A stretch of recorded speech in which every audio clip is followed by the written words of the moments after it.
کہ مرنے کے بعد اللہ تعالیٰ ہمیں اپنی قبروں سے اٹھائے گا، ہمیں اپنی قبروں سے پھر اٹھایا جائے گا، اور جب ہمیں اپنی قبروں سے اٹھایا جائے گا تو اللہ تبارک و تعالیٰ ایک میدان ہے جس میں ہم سب کو جمع کرے گا۔ تمام اولین اور آخرین اس میدان کے اندر جمع ہوں گے، اور سب کو جمع ہونے کے بعد اللہ کی بارگاہ میں جواب دینا ہوگا۔ سب اللہ کی بارگاہ میں جواب دیں گے۔ وہاں جو سوالات ہوں گے وہ سوالات اتنے بڑے بڑے بھی ہوں گے کہ عقل دنگ ہے، اور بہت چھوٹے چھوٹے بھی ہوں گے۔ قیامت کے دن اللہ تعالیٰ جب اپنے بندوں سے سوال کرے گا تو یہ بھی پوچھا جائے گا کہ اگر کسی نے کسی کے یہاں کھانا کھانے کے بعد کسی کی مٹی سے ہاتھ دھل لیا اور اس سے اجازت نہیں لی تو وہ مٹی سے اس نے اٹھا کر کے ہاتھ کیوں دھلا تھا، اس کے بارے میں بھی پوچھا جائے گا۔ اللہ تبارک و تعالیٰ اگر پوچھنا چاہیں تو اس بارے میں بھی اللہ تعالیٰ سوال فرمائے گا کہ تم نے خلال کرنے کے لیے کسی کی لکڑی اٹھا کر کے اس سے پوچھے بغیر جو خلال کیا تھا اس کے متعلق بھی پوچھا جا سکتا ہے۔ یعنی اللہ رب العزت جو چاہے گا پوچھے گا۔ قرآن مقدس میں اللہ فرماتا ہے، اسی سورہ مبارکہ کا اختتام ہے جو میں نے آپ کے سامنے پڑھی، فَمَن يَعْمَلْ مِثْقَالَ ذَرَّةٍ خَيْرًا يَرَهُ وَمَن يَعْمَلْ مِثْقَالَ ذَرَّةٍ شَرًّا يَرَهُ۔ اگر تم نے ایک ذرے کے برابر نیکی کی ہوگی تو اللہ وہ بھی تمہیں دکھا دے گا، اور اگر تم نے ایک ذرے کے برابر برائی کی ہوگی تو اللہ وہ بھی تمہیں دکھا دے گا۔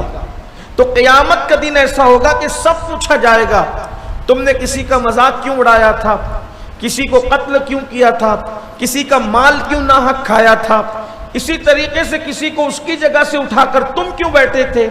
اللہ تبارک و تعالیٰ پوچھے گا تم نے دنیا میں قہقہے مار کر کے ہنسا کیوں تھا۔ یعنی کہ اللہ تبارک و تعالیٰ جو چاہے گا پوچھے گا، اور جس سے چاہے گا پوچھے گا، اور جس سے نہ پوچھے تو اس کا خاص کرم ہوگا۔ بلکہ یہ بھی قرآن مقدس میں آیا ہے، اللہ تبارک و تعالیٰ نے کچھ سوالات کو بالکل عام اعلان فرما دیا کہ یہ پوچھوں گا، اور کچھ ایسے ہیں کہ جس سے اللہ تبارک و تعالیٰ قیامت میں پوچھے گا، وہ ہمیں پتہ بھی نہیں کہ وہ کیا پوچھے گا۔ صحابہ کرام نے عرض کیا، یا رسول اللہ صلی اللہ علیہ وآلہ وسلم، اللہ جب قیامت کے دن ہم سے پوچھے گا تو اللہ کس کس چیز کے بارے میں پوچھے گا؟ تو میرے آقا علیہ السلام نے فرمایا، تم نے کسی کی دیوار کو کھرچا ہوگا تو تمہارے ناخن میں جو مٹی آ گئی ہوگی اس کو کھرچنے سے اللہ اس مٹی کے بارے میں بھی تم سے سوال فرما سکتا ہے، اس مٹی کے بارے میں بھی تم سے پوچھ سکتا ہے۔ میرا اللہ قرآن میں فرماتا ہے، ان السمع والبصر والفؤاد کل اولئک کان عنہ مسئولا۔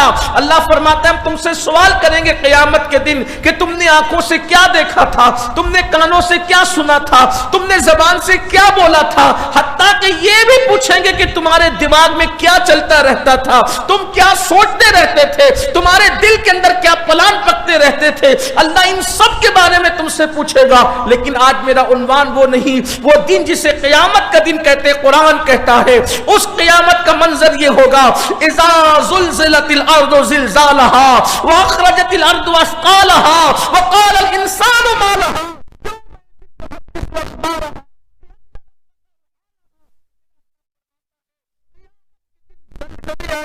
نیچے کے خزانے اوپر ہو جائیں گے، اوپر کا حصہ نیچے ہو جائے گا۔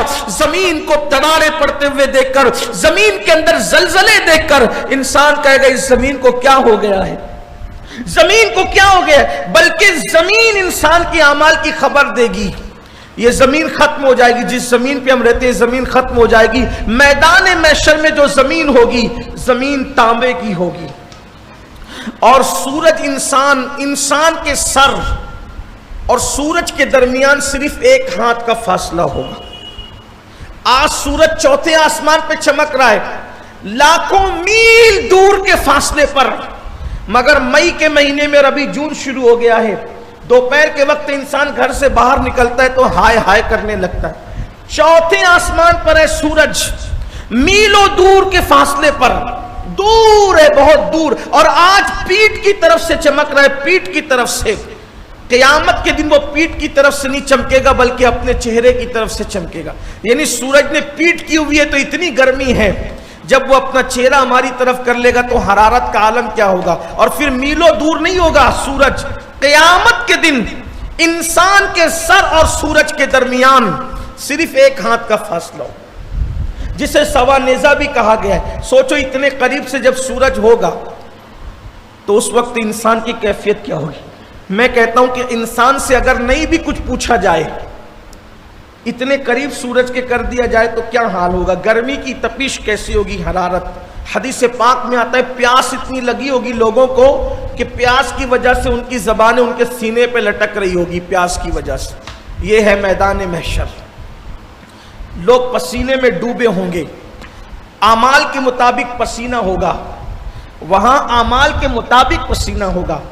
کسی کا پسینہ ٹکنوں تک ہوگا, کسی کا پسینہ گھٹنے تک ہوگا, کسی کا پسینہ کمر تک ہوگا, کسی کا پسینہ گلے تک ہوگا, اور وہ پسینے میں ڈبکیاں کھا رہا ہوگا.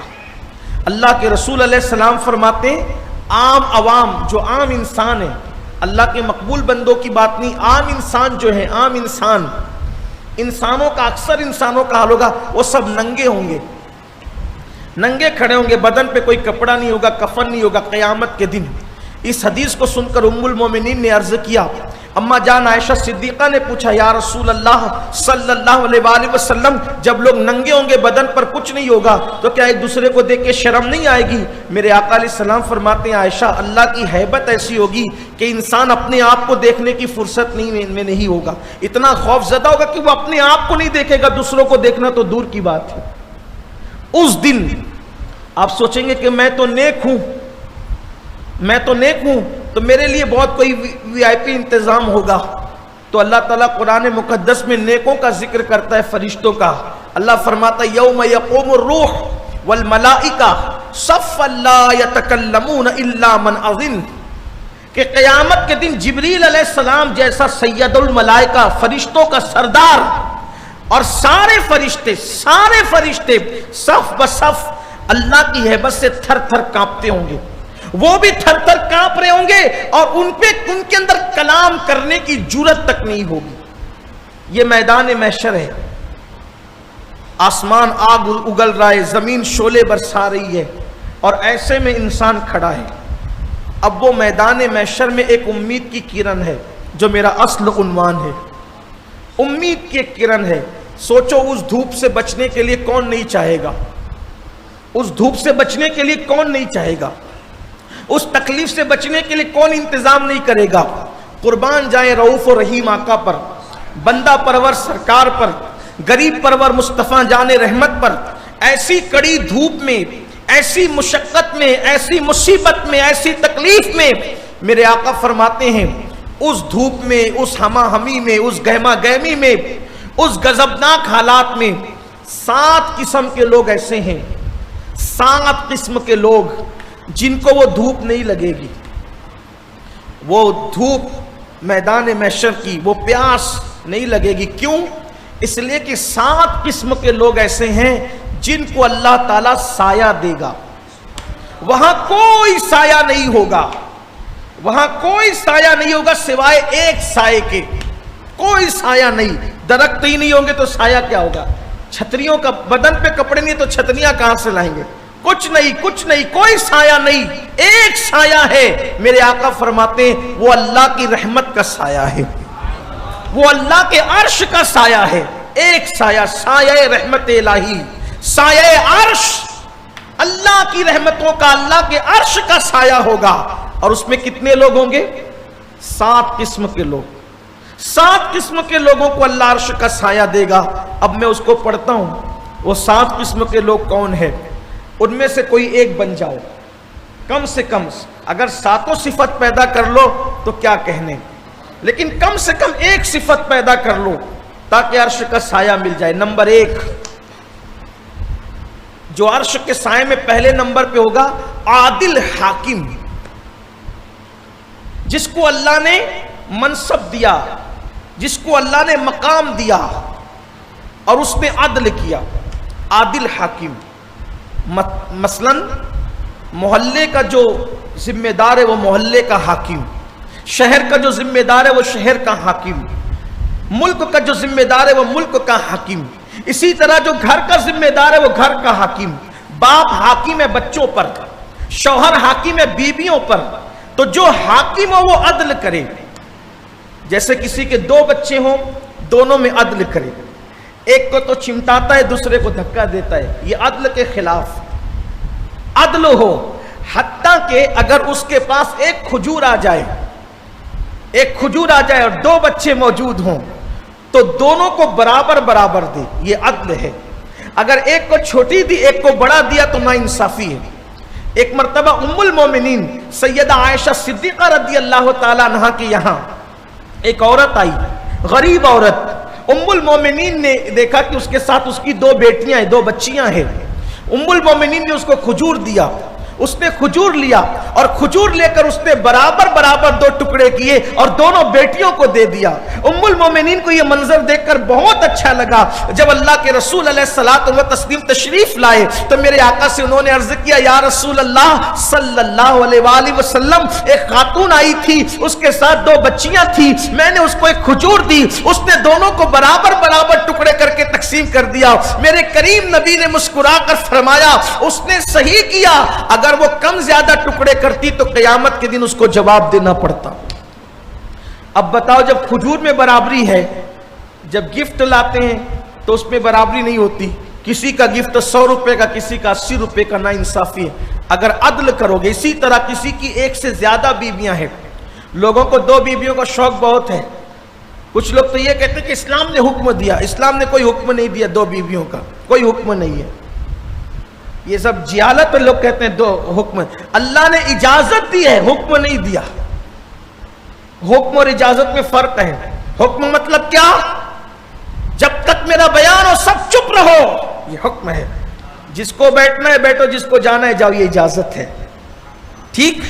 تو لوگ کیا کہتے ہیں، اسلام تو 4 بیویوں کا حکم دیتا ہے۔ اللہ کے بندے، اللہ نے حکم نہیں دیا۔ اگر حکم دیتا تو ہر امام کو کرنا پڑتا، ہر مولانا کو کرنا پڑتا، ہر مسلمان کو کرنا پڑتا۔ حکم نہیں ہے، اجازت ہے، اور اجازت اس کو کہتے ہیں عمل کرو تو بھی بہتر ہے، نہیں کرو اس لیے کہ اجازت ہے۔ اسی لیے ہر حکم کیا ہے، 4 کا حکم نہیں، اجازت ہے 4 کی، اور حکم تو ایک ہی کا ہے۔ قرآن کہتا ہے فَانْكِحُوا مَا طَابَ لَكُم مِّنَ النِّسَاءِ مَثْنَىٰ وَثُلَاثَ وَرُبَاعَ فَإِنْ خِفْتُمْ أَلَّا تَعْدِلُوا فَوَاحِدًا، تم نکاح کرو جو عورتیں تمہیں پسند آئے، تو جتنی پسند آئے سب اٹھا لے جائیں۔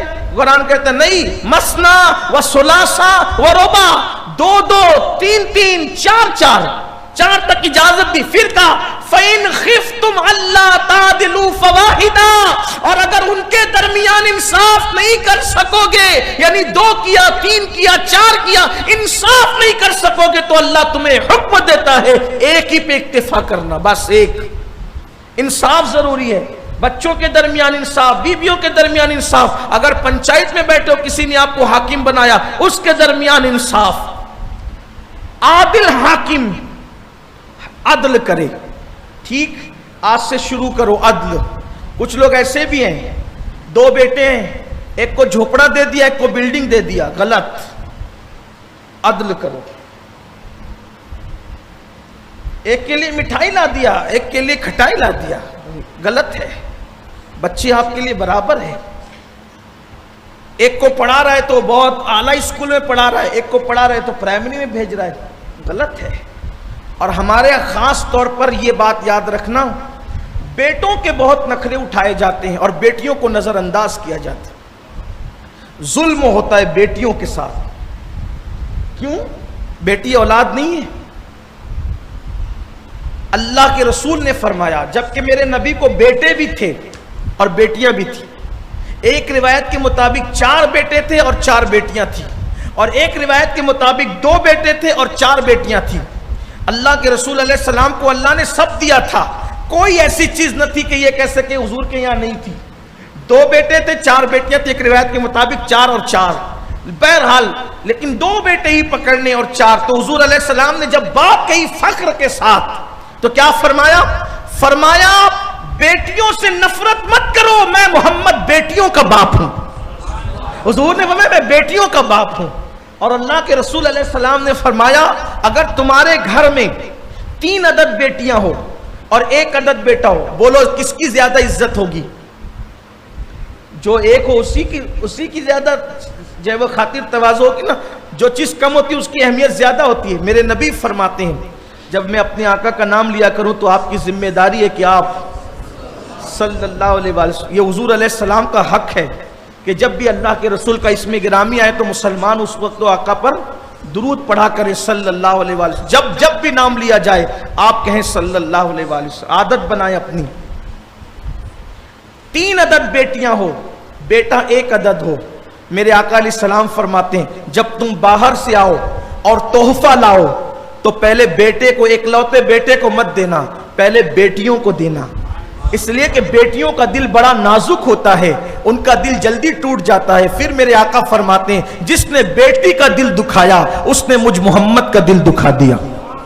بیٹی کا دل دکھانا نبی کا دل دکھانے کے برابر ہے. اس لیے کبھی لوگ بیٹی کو ڈانٹتے ہی رہتے ہیں، بیٹے کو نہیں ڈانٹتے. یاد رکھیے تادیب کے لیے، ترغیب کے لیے، تربیت کے لیے ڈانٹنا بھی ضروری ہے، کبھی پیٹنا بھی ضروری ہو جاتا ہے، لیکن انصاف کرو. تو عادل حاکم پہلے نمبر پہ.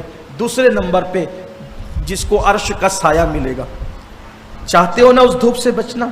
عرش کا سایہ. دوسرے نمبر پہ وہ جوان جس نے اپنی جوانی کو گناہ سے بچ کر عبادت میں گزار دی. جوانی دیکھو، عبادت جب کرو ثواب ملتا ہے، لیکن حضور علیہ السلام نے عرش کا سایہ کس کو ملے گا؟ جس نے جوانی میں عبادت کی، جوانی میں جو عبادت گزار رہا. کیوں؟ جوانی میں فجر پڑھنا بھاری ہے. بوڑھا تو بیچارہ، جو بوڑھے ہیں مجھے معاف کریں لیکن بات سیکھ کر رہا ہوں، بوڑھا تو بیچارہ رات میں 50 ٹائم اٹھ سکتا ہے. بار بار پیشاب لگ رہی ہے تو اٹھ رہا ہے، بار بار کھانسی آ رہی ہے تو اٹھ رہا ہے، گھٹنے درد کر رہے تو اٹھ رہا ہے، پیٹھ درد کر رہی ہے تو اٹھ رہا ہے. بڑھاپے میں، بڑھاپا ایسی بلا ہے کہ اس میں نیند بھی انسان سے روٹ جاتی ہے. اور تو سب ساتھ چھوڑ ہی دیتے ہیں، بیوی کا ساتھ چھوٹ گیا، بچے دور ہو گئے. یہ گھر کے اندر رہ کے بھی جلدی سے بچے ماں باپ کے پاس تھوڑی بیٹھتے ہیں بڑھاپے میں. بہت کم خوش نصیب ایسے ہوتے ہیں کہ بڑھاپے میں جن کی اولاد ان کے پاس بیٹھتی ہے. اس میں بھی قصور ماں باپ کا ہے. بچپنے میں اولاد قریب رہنا چاہتی ہے، ماں باپ ان کو ٹائم نہیں دیتے تو اولاد دور رہنے کی عادی ہو جاتی ہے. جب بڑھاپے میں ماں باپ کو ضرورت پیش آتی ہے تو پھر اولاد ان کے قریب نہیں آتی. اس لیے اپنے بچوں کو اپنے قریب رکھو. کم سے کم کچھ وقت ایسا ہونا چاہیے جو ہم اپنے بچوں کے پاس بیٹھ کر کے گزارے، ان کو ٹائم دے. آپ کہتے ہیں نہیں مولانا میں بہت مصروف ہوں. کیا اللہ کے رسول سے زیادہ تیری مصروفیت ہے؟ حضور علیہ الصلوۃ والتسلیم نے اپنے وقت کو مقرر کر رکھا تھا. جب حضور علیہ السلام گھر میں جاتے تھے تو گھر میں جانے کے بعد حضور علیہ السلام کا وقت 3 حصوں میں تقسیم ہوتا تھا. ایک حصہ اپنے گھر والوں کو دیتے تھے، پورا ٹائم اپنے گھر والوں کو ایک حصہ، دوسرا حصہ عبادت کے لیے، اور تیسرا حصہ اپنے آرام کے لیے رکھتے تھے. گھر میں حضور علیہ السلام نے اپنے اوقات کو 3 حصوں میں تقسیم کر رکھا تھا. بڑی معذرت کے ساتھ ہمارا ٹائم کہاں جاتا ہے گھر میں؟ گھر میں بھی گئے تو موبائل میں ہی لگے رہتے ہیں. اب تو بہت سارے گھروں میں زگ شروع ہو گئی موبائل کو لے کے، طلاق واقع ہو رہی ہیں. گھر میں بھی جائیں گے تو موبائل کو میں لگے رہیں گے، اس سے بات ہو رہی ہے، اس سے بات ہو رہی ہے، واٹس ایپ پہ لگے ہیں، فیس بک پہ لگے ہیں. بیوی کو ٹائم کب دو گے؟ بچوں کو ٹائم کب دو گے؟ عبادت کب کرو گے؟ سو گے کب؟ آرام کب کرو گے؟ اس لیے سنت نبوی کو زندہ کرو. گھر میں جاؤ تو 3 ٹائم پورا جو وقت گزار رہے گھر میں 3 حصوں میں تقسیم کرو. ایک بیوی بچوں کے لیے، ایک عبادت کے لیے، اور ایک اپنے آرام کے لیے. اب یہ جو آرام کا ٹائم ہوتا تھا اس کو بھی میرے آقا 2 حصوں میں تقسیم کر دیتے تھے. آرام کے وقت میں خاص صحابہ کو بلا کر کے امت کے لیے ان کو ٹائم دے دیتے تھے. ان سے ڈسکس ہوتی تھی اہم معاملات میں خاص صحابہ کو، کیونکہ عام لوگ گھر میں نہیں جاتے تھے. خاص صحابہ، اہل علم صحابہ، ان کے لیے یہ خصوصی نشست ہوتی تھی، خصوصی محفل ہوتی تھی، جن میں صدیق اکبر، فاروق اعظم، عثمان غنی، مولائے کائنات، یہ خاص لوگ اس میں شریک ہوتے تھے. اور بھی صحابہ ہیں. تو جو جوان عبادت میں وقت گزارے، جوانی کی عبادت، تو بڑھاپے میں تو آدمی بار بار اٹھتا ہی ہے. اصل چیز ہے جوانی.